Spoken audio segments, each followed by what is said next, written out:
എൻ്റെ സഹോദരി, നിങ്ങൾ ശ്രദ്ധയോടെ കേൾക്കുവേൻ. ഏശയ്യായുടെ പുസ്തകത്തിനുള്ള വായന 7-ാം അധ്യായം 1 മുതൽ 9 വരെയുള്ള വാക്യങ്ങൾ.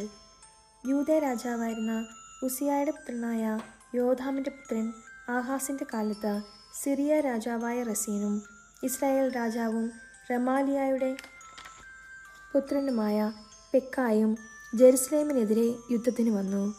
എന്നാൽ അവർക്കതിനെ കീഴടക്കാൻ കഴിഞ്ഞില്ല. സിറിയ എഫ്രായിമിനോട് സഖ്യം ചെയ്തിരിക്കുന്നു എന്ന് ദാവീദ് ഭവനം അറിഞ്ഞപ്പോൾ കൊടുങ്കാറ്റിൽ വനത്തിലെ വൃക്ഷങ്ങൾ ഇളകുന്നത് പോലെ അവൻ്റെയും ജനത്തിൻ്റെയും ഹൃദയം വിറച്ചു.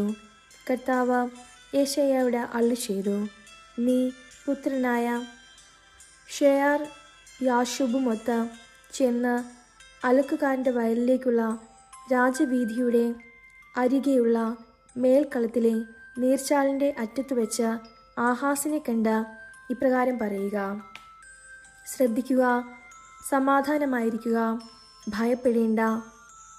പുകഞ്ഞുകൊണ്ടിരിക്കുന്ന ഈ 2 തീക്കൊള്ളി നിമിത്തം റെസീൻ്റെയും സിറിയായുടെയും റമാലിയായുടെ പുത്രൻ്റെയും ഉഗ്രകോപം നിമിത്തം നീ ഭയപ്പെടരുത്.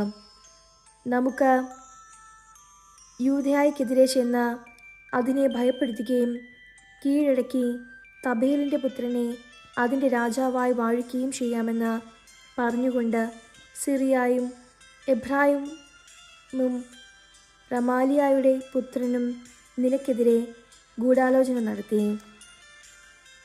ആകയാൽ ദൈവമായ കർത്താവ് അരുളി ചെയ്യുന്നു, അത് സംഭവിക്കുകയില്ല, ഒരിക്കലും സംഭവിക്കുകയില്ല. സിറിയായുടെ തലസ്ഥാനം ദമാസ്കസും ദമാസ്കസിൻ്റെ തലവൻ റസീനും ആണ്. 65 വർഷത്തിനുള്ളിൽ എഫ്രായിം ഛിന്നഭിന്നമാക്കപ്പെടും. മേലിൽ അത് ഒരു ജനതയായിരിക്കുകയില്ല. എഫ്രായിമിൻ്റെ തലസ്ഥാനം സമരിയായും അധിപൻ റമാലിയായുടെ പുത്രനുമാണ്. വിശ്വസിക്കുന്നില്ലെങ്കിൽ നിനക്ക് സുസ്ഥിതി ലഭിക്കുകയില്ല. ദൈവമായ കർത്താവിന് സ്തുതി. എൻ്റെ സഹോദരി, നിങ്ങൾ ശ്രദ്ധയോടെ കേൾക്കുവേൻ. വിശുദ്ധ മത്തായി അറിയിച്ച നമ്മുടെ കർത്താവ് ഈശോമിശിഹായുടെ പരിശുദ്ധസുവിശേഷം 11-ാം അധ്യായം 20 മുതൽ 24 വരെയുള്ള വാക്യങ്ങൾ. യേശു താൻ ഏറ്റവും കൂടുതൽ അത്ഭുതങ്ങൾ പ്രവർത്തിച്ച നഗരങ്ങൾ മാനസാന്തരപ്പെടാത്തതിനാൽ അവയെ ശാസിക്കാൻ തുടങ്ങി. കൊറാസീൻ, നിനക്ക് ദുരിതം! ബെത്സേദ, നിനക്ക് ദുരിതം! നിന്നിൽ നിന്ന അത്ഭുതങ്ങൾ ടയറിലും സീദോനിലും നടന്നിരുന്നെങ്കിൽ അവ എത്ര പണ്ടേ ചാക്കുടുത്ത് ചാരം പൂശി അനുദപിക്കുമായിരുന്നു. വിധിദിനത്തിൽ ടയറിനും സീദോനും നിങ്ങളെക്കാൾ ആശ്വാസമുണ്ടാകുമെന്ന് ഞാൻ നിങ്ങളോട് പറയുന്നു. കഫർനൗമേ, നീ സ്വർഗം വരെ ഉയർത്തപ്പെട്ടുവെന്നോ, പാതാളം വരെ നീ താഴ്ത്തപ്പെടും. നിന്നിൽ സംഭവിച്ച അത്ഭുതങ്ങൾ സോദോമിൽ സംഭവിച്ചിരുന്നെങ്കിൽ അത് ഇന്നും നിലനിൽക്കുമായിരുന്നു.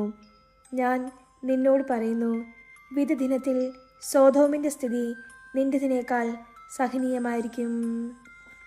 നമ്മുടെ കർത്താവായ മിശിഹായ്ക്ക് സ്തുതി.